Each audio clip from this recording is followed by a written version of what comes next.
Trumps uzstājoties savā uzrunā pateica, pēdējo 24 gadu laikā šis būs gads, kad mēs izbalansēsim budžetu.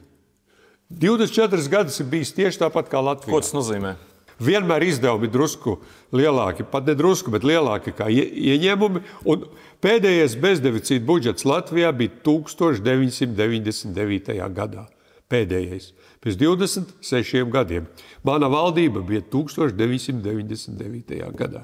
Un tā 26 gadu laikā katru gadu ir izdevumi bijuši lielāki kā ieņēmumi, kā rezultātā mums gada beigās būs 21 miljards eiro valdības parāds. Kur tā nauda ir?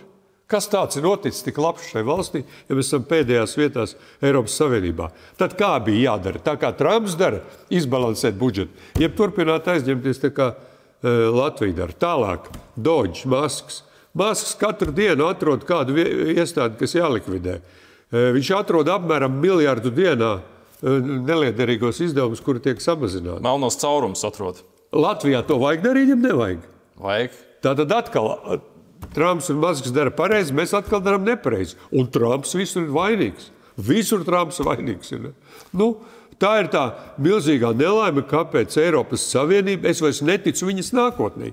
Tas nozīmē, ka Latvija arī turpinās aizņemties. Jā. Un tas ir, atcerieties, es 3 gadus atpakaļ teicu, kad ko jūs dariet?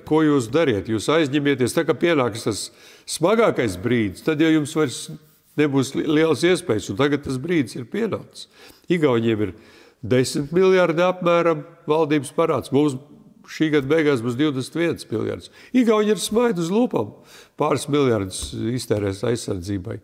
Viņiem būs 12. Mums jau būs 23, 25.